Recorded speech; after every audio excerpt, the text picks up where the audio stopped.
Hello, fellow Redbirds. Welcome to Bird Fans Forever podcast number 48.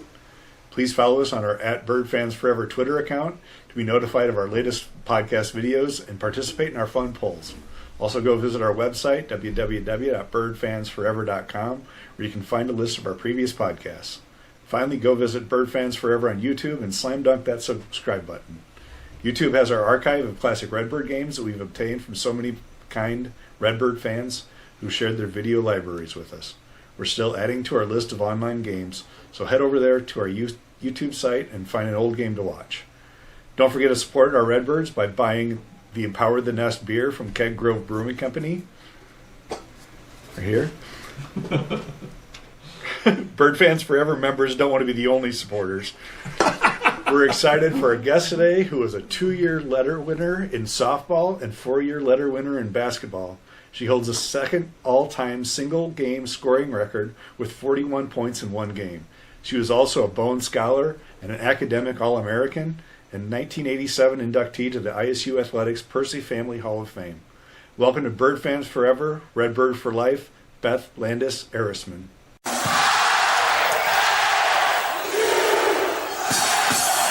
Hello and welcome to Bird Fans Forever podcast. Our guest today is Beth Landes-Ehresman. Did I say it correctly, Beth? Yep, you got it, Jon. I don't always get it. She was my academic advisor when I was in college. Little did I know I am getting a ton of help on graduation and then also helping me with the learning disability department. Little did I know I'm sitting with the third all-time leading scorer at the time behind Pat McKenzie and Kathy Boswell.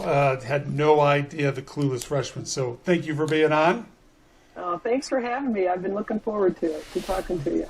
This is awesome. So, first question, how'd you get to ISU? Okay, so I went to basketball camp after my sophomore year and fell in love with the people there and the campus, and I knew that that's where I wanted to go to school. So I kept going to camp, and eventually Jill had offered me a scholarship, and I was extremely excited to be able to continue on with basketball. That is awesome. So we kind of talked off air. We do always do that, and everybody knows that. So Pat McKenzie is the first scholarship female. You got to be inside the first 5 or 10 scholarship females at ISU. Did it ever, Dawn's probably a bad word to say, do you ever get the realization that you're setting, trailblazing for generation of women to come playing sports in high school and college? I mean, you know, I don't think we ever thought of it like that. We were just so thrilled to have the opportunity to even practice. I mean, let alone have games. It was just a dream come true. I remember sit and watch the boys play baseball in the summer baseball programs in my hometown and just wait for them to get done with their games so that we could play neighborhood ball. You know, it was right. We just didn't have the opportunities until later on, and we were just so excited. Wow. All right, so we're going to keep going. I named 2 of the big stars. So you played with 2 Olympians. So you want to talk about let's just talk about all your teammates. I mean, you got a ton of great ones. Let's go. Yeah, I went through at a great time. I came in as a freshman, and Charlotte Lewis was a senior. She was I believe, 76 Olympian, and of course intimidated me quite a bit, but was as gentle as could be. Absolutely loved my teammates, and Charlotte was just a sweet player, but very dominant on the basketball court. Pat McKenzie was a junior when I came in, so I was fortunate to get to play with her 2 years. She was a very talented athlete, went on to play some professional basketball. And then coming up 2 years after I was in school, Kathy Boswell, who graduated early from high school, which I'm very thankful for, got to play with Boz for 2 years. And so I was really surrounded by some phenomenal athletes, and it was just the best time ever. ISU was, you know, the years I spent there were 4 of the best years of my life. You want any other teammates you want to name, or any other teammates you can help us recruit for future? Yeah. We had a feisty point guard, Denise Norton, that she loved the game, and she went all out. 2 transfers when Melinda Fisher came from Eastern Illinois to join Jill in the coaching ranks at ISU. Vita Sargent, March Harris, they came along with her, and they were starters. They were actually my age, graduating in class of 81. And so we just were able, we had to work through a couple of seasons. I think we were 10-17 my freshman year, and 12-13, and 23-10, and then 28-8.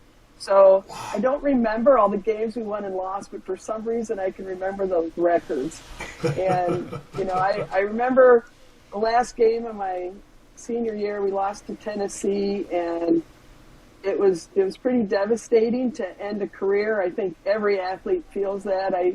I feel bad for the athletes who can't wait until their senior year is over, because I could have played forever. So I thought so at that time. I'm right there with you, right? I mean, it's an emotional time, especially when Absolutely. you were, blessed to be and be able to put the ISU jersey on, right? If I could have got a COVID year, I mean, I asked Pete now if I could get an extra COVID year, right? I don't think my body would take it, but I would do a COVID year if I could. Yeah. So, yeah. I definitely would have done a COVID year. Yeah. Played 5. Very cool. So you went 51 and 18 those last 2 years, and you mentioned like the first 2 years, you guys had losing records. What was the difference between the teams the first 2 years versus the last 2 years? I don't know. I mean, we played extremely tough competition every year, and I think we lost some close ones those first 2 years. But I think, with the addition of Boz, and then we had those transfer students, and we just seemed to gel on the court and just really played well off each other. Everyone was supportive of each other and just loved playing the game. We just went all out because we loved it so much. Now, was the Tennessee game in the AIAW championship? That was that game, right?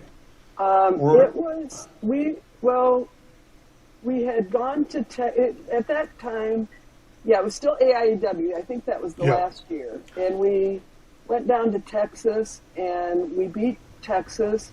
So we made it to the round of 16. Wow. And then we lost to Tennessee. And I'm not sure what they went on to do that year, but we had actually played them twice my senior year. We'd gone on a big road trip. We left on New Year's Day, and we were gone for like 11 or 12 days. And during that time, I forget how many of our players got sick, but they ended up, the coaches kind of quarantined some of the rooms. Our bus driver even got sick, so the opposing team had to send somebody out in vans to take us for a shoot around and for practice. And I think we ended up playing with about 7 healthy players for a couple of games on that road swing. But we all made it back safely and all got well. So. And that would have been, is that the Tennessee? Would Pat Summitt have been coaching then? Yeah. Wow. Yeah. Another legend in the game, yeah. Yeah, very cool. So you go to, you beat Texas. How was it like beating Texas at Texas? Oh, it was exciting. I mean, I think we were the underdog, and we were just playing really well at the time, and we're just thrilled to make it to that point and to move on to the next round. That's what you always want to do, move on to the next round. Survive in advance. In advance. Yeah. So Beth, Jon mentioned that you were one of the first women to get a scholarship at Illinois State. So after your first game, tell us about that, and did you think that scholarship was worth it or not at that point?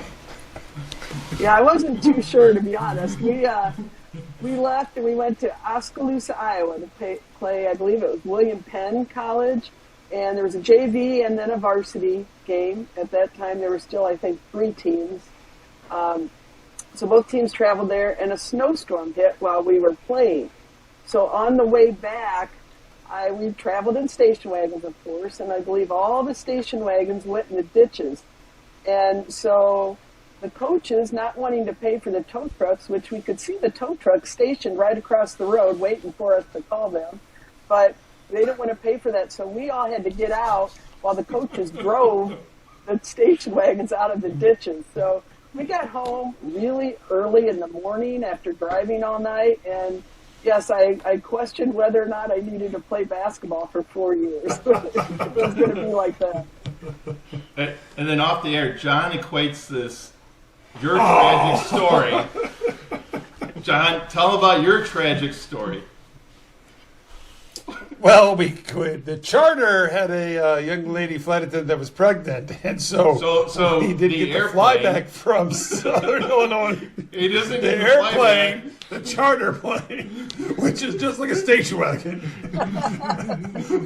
And then we have to get a senior citizen home bus that doesn't have enough seats for everybody to bus back from Carbondale to Bloomington, and of course, halfway back, and we finally get the coaches to stop in Effingham so we can get our warm-up gear on underneath our suits, put our suits back on, put our Letterman jackets back on. And Jon's tragic story is riding the bus. Now, how many times did you have to ride a bus in a women's basketball? Well, we would have been glad to ride a bus. We had to ride in a station wagon.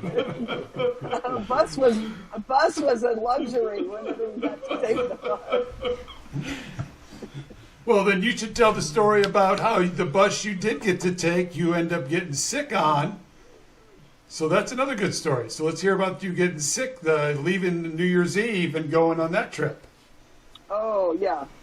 We took a bus to, we went to northern Kentucky. We played at somewhere in South Carolina. We played at Tennessee, played at North Carolina State, I believe.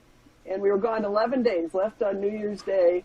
And I don't know what kind of a bug most of the gals caught, but it was bad. I lucked out. I did not get sick, but the coaches put all the sickies in one room and went around with, Kathy Schneed went around with like medicine. Everybody had their own spoon and their own bottle of medicine and was trying to pump them full of stuff to get them better. The bus driver got sick. I think his name was Norm, ended up in the hospital, and so the opposing team sent vans out to take us to shoot around, although we only had about 7 of us that could shoot because we were the only ones who weren't sick. So yeah, that was quite a trip, and I don't think I'll ever forget it.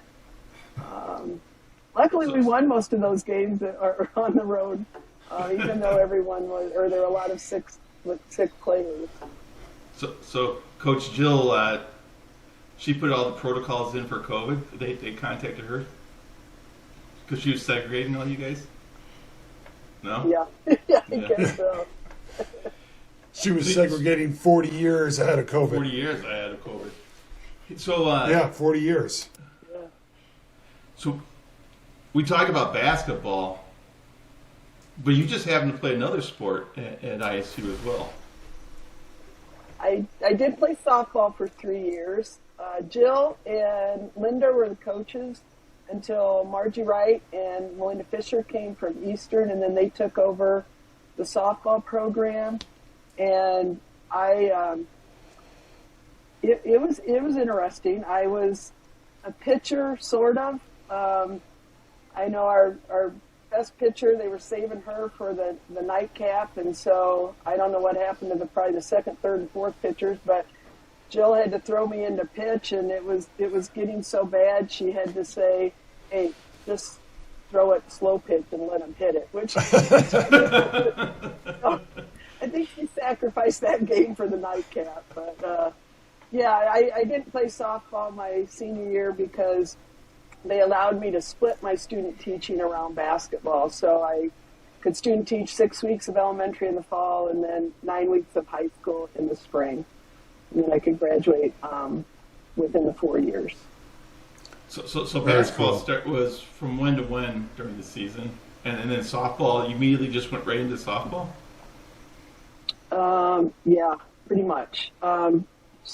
Basketball, I'm not sure when we could officially start practice. We were supposed to be running on our own. Actually, my freshman year, I didn't really run a lot preseason at home. I didn't really know how to train, and we had to do 15 minutes we had to run 2 miles. Well, some of us couldn't do that, and so we had to keep coming back every week and doing that and getting timed on Sundays until we could make our time, which I'm not sure I ever made it that freshman year. Well, the next year there was like a rule, if you couldn't make it, you weren't going to be playing. Well, I trained over the summer. I ran. I actually would dribble a basketball around the block because I really saw no reason to just run to be running. I had to be doing something. So I dribble around the block, and we, when we did the timing for it, and at that time there was still more than one team. So you had not just, the 15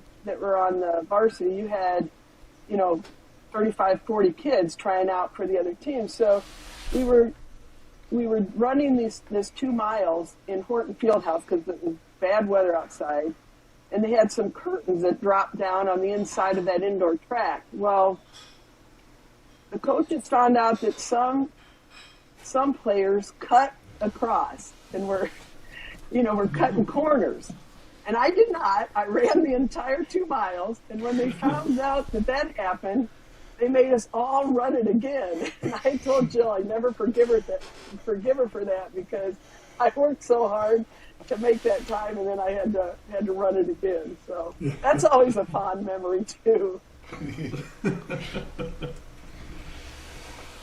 So Jill, we talked about wow. You guys had a great senior year. You mentioned you were 28-8, but there's some other things that happened that year that are pretty memorable too. So let's talk about. You had personally a great game. John, you might rattle off some of those stats you had in that game at James Madison. Yeah. I had to look this. I had to Google and go really deep in this. Beth scored 41 points. She went 20 for 24 from the floor, which is 95.4%. And then she went 1 for 2 from the free throw line. She shot 50% of the free throw line. She told me off air she needs a hand in her face to make the shot. So, I mean, that's not how free throws has ever worked according to my rule book. But, those of us that flew everywhere were kind of spoiled compared to what you had. So let's talk about James Madison and 41 points, which today stands as still the second all-time. And I don't know who scored 42, but somebody's got 42 in a game. So they just nudged you out for number one. It was one of those games where you just were, I don't know, in the zone or something. I probably could have had my eyes shut and just thrown it up there and it was falling in. But, years later, I always tease Jill, like, why didn't she let me play in the second half? But no, it was a fun game. I mean, it was, I love shooting. That was my favorite part of the game. And so it was just a fun experience. So was James Madison at home? It was at home, yeah. At home, in Horton Fieldhouse. In Horton Fieldhouse. Okay, yeah. Good. I know because Jill explained that there was a cutover somewhere from McCormick over to Horton for the ladies, right? The men came over when it opened in '63, and the ladies came over somewhere in the '70s. I don't know when that actually happened, though. Yeah, we always played our games in Horton. We sometimes practiced in McCormick, but mostly we'd practice like in the North Gym, and then we'd have our games in Horton. Yeah. We shared our locker room with men's track and field right there off of the indoor track. Okay. Well, we didn't have a locker room for just a regular locker room. We had that locker room during games where you go at halftime, or we change before the game. I don't think it had a door on the bathroom, but whatever. It did not. Yeah. So we didn't know. So that was that your game locker room, or was that your permanent locker room? No, we never had a permanent locker room. That really? was just the game locker room. Yeah, we always just went dressed for practice and. Really? Really? Wow. So just you mentioned Beth that there's a certain kidnapping incident that happened your senior year.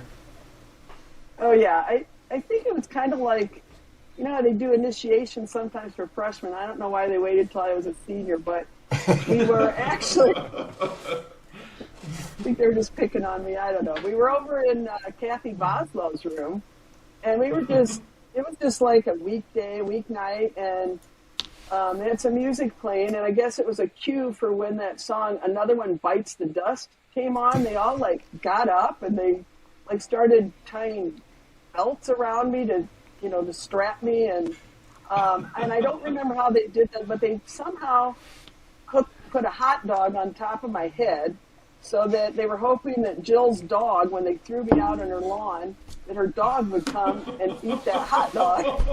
So, anyway, they took off. Jill came out, and she was a little ticked at them, and she just started cutting through with. They had good belts that they had used to tie me up. She didn't care. She just cut right through them, and we went off.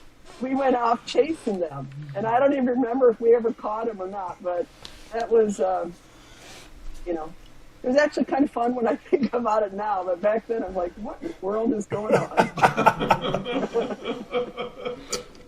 All right, and then you got to tell the story you told us off air about how biscuits are bad for the 70s Lady Redbirds to be eating biscuits and playing basketball.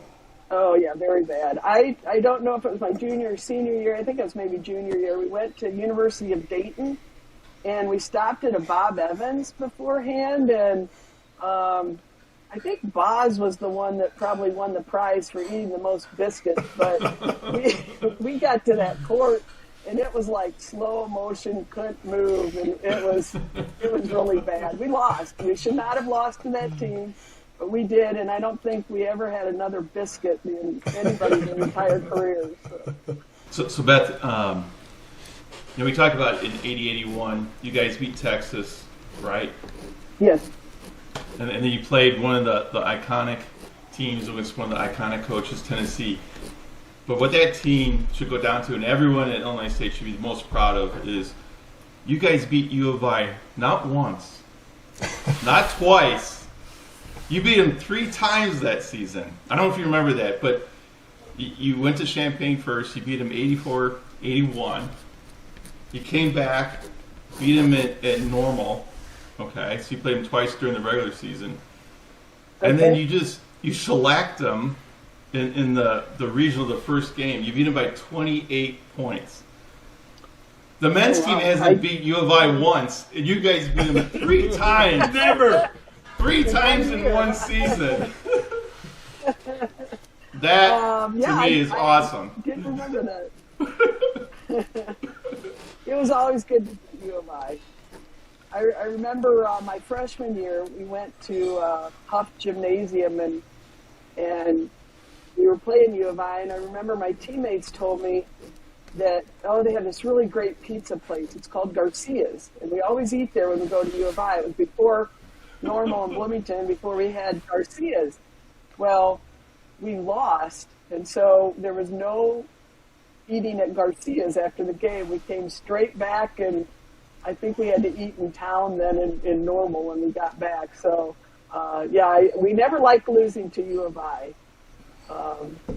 But, I didn't realize we had beaten them 3 times my senior year. Yeah, 3 times. That's just incredible. That is awesome. Incredible. Yeah. Yep.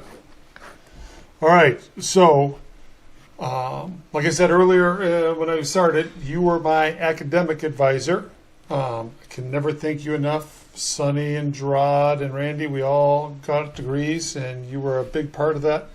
I was telling these guys, and Beth, I don't think she remembers. She kind of does, but I'm horribly dyslexic. Read and write at about a 3rd, 4th grade level. And she was in there along with the basketball office battling to try to get me services because in the day, it was called learning disability, right?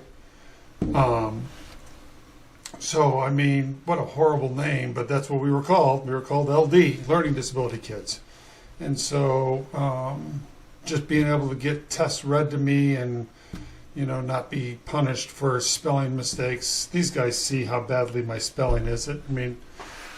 I might be insulting every third grader in the nation when I say I write and spell at a third grade level. So thank you from Gerard and Sonny and Randy and my class. Thank you for that college education and helping make sure we get through. We can never tell you enough of that. So, but you said you love the job, so let's hear, what was it like being an athletic advisor?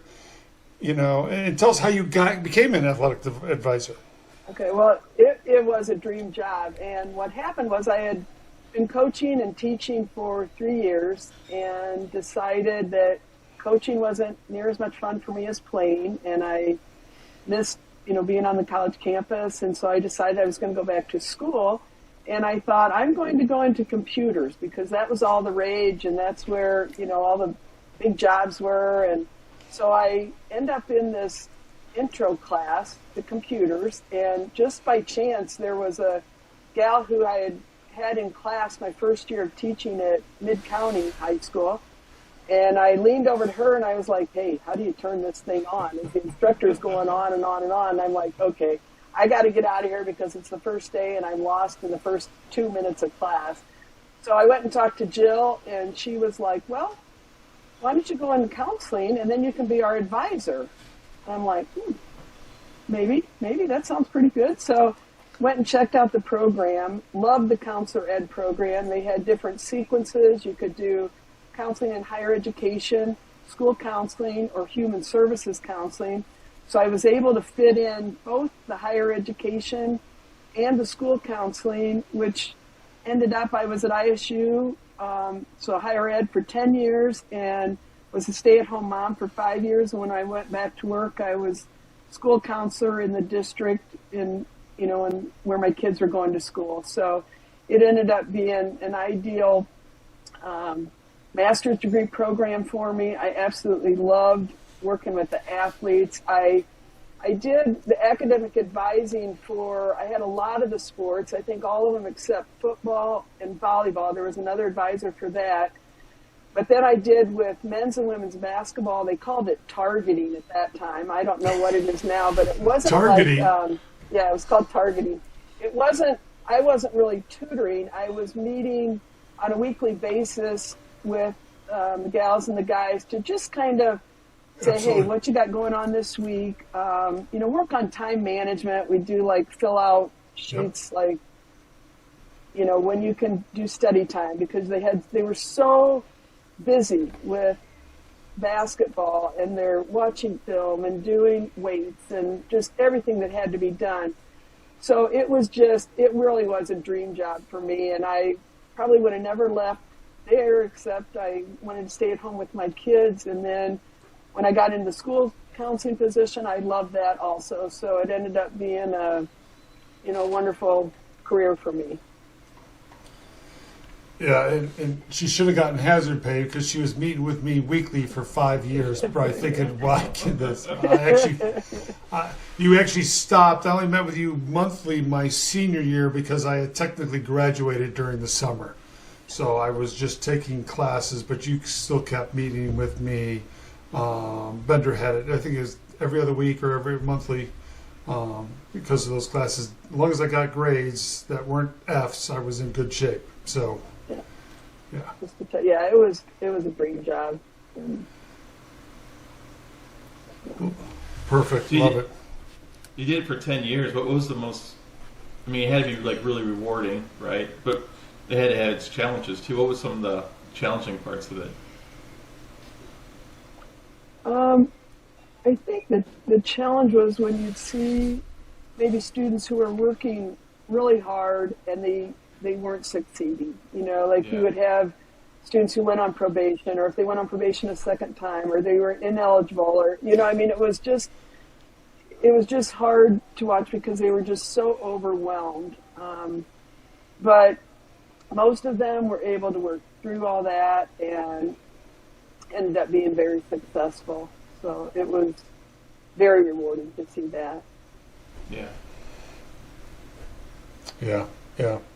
And I'm one of them, right? I went on academic probation twice in my career. Battled my way out. Student athletes did. It was a big adjustment for coming from high school and then coming to Division I program where you really don't have much time for yourself. And so it takes a good while to adjust. Okay, Beth. So here's where we do it. You know, Brooks, my oldest is a lawyer, and we call this closing. So what's your closing? Oh, wow. Well, I'll tell you what, I am very thankful to be a part of the Redbird family. It is so near and dear to me. I really do think of it as a family, and I love going back for the reunions and going to games and seeing teammates and coaches, and I loved my experience there. I'd do it all over again if I could. So going back 40-some years, it was the best. It was just an awesome experience, and I can't say enough good things about the opportunities Jill gave me, and being with those teammates. It was just an awesome experience. Well, Beth, so thank you for. Oh, go ahead. Go, Beth. I say thank you for having me on. I enjoyed talking to you guys, and made me reminisce a lot about those years at ISU. Good. Love it. Thank you for being my academic advisor and putting up with me. And with that, this is Bird Fans Forever podcast, episode number 48 with Beth Landes-Ehresman. Close. You got it. Yeah. I got to apologize to Mary Compton. I said Compton, and then I called her. Yeah. So I've made mistakes along my way. I try. And this is, again, like I said, not professional. So, but with that, that is episode 48. Jon, take us out. Yes! All right.